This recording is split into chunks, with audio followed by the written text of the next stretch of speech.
Bosanski dijamant. Rodio se dječak mali, ime su mu Edin dali. Ruke manje, glava veća, rekli bismo da je sreća. Što na terenom stade, pa fudbaler postade. Inače bi ko Andora bili i od Malte bi se krili.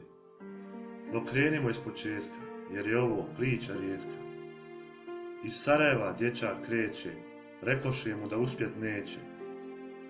Umjesto da ganja selme i esme, on otrča do prve česme. Pa se napi malo vode i otrča, opet ode. Na livadu ispred zgrade, gdje mu Mido loptu dade. Al ne znade dječak mali, da sa brda opasnost vreba i da kući poći treba. Prođoše noći teške, na Grbavicu krenu pješke.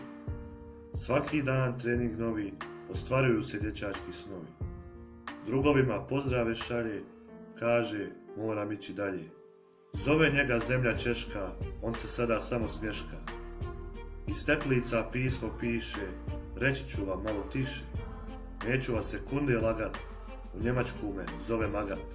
U Wolfsburgu godinama hara, al Švabija je priča stara, jer jedan šejk ima para.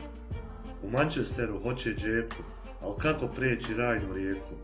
Rekoše mu ne idi dalje, on privatni avion šalje, pa po tebe sada stiže, vrhu si sve bliže. Znaju te i Buffon De Gea, pamtite italijanska legea. Golova si pregrš dao, šišmiš dresova mi sada žao.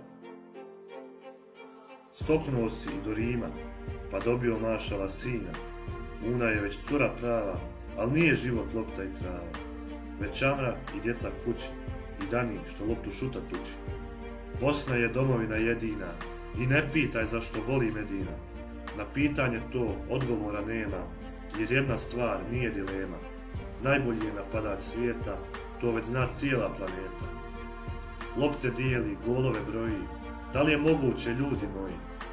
Neke priče ostariti neće, ostat će vječno da gore. Balotelli će vazda biti folirant, a ti naš bosanski dijamant.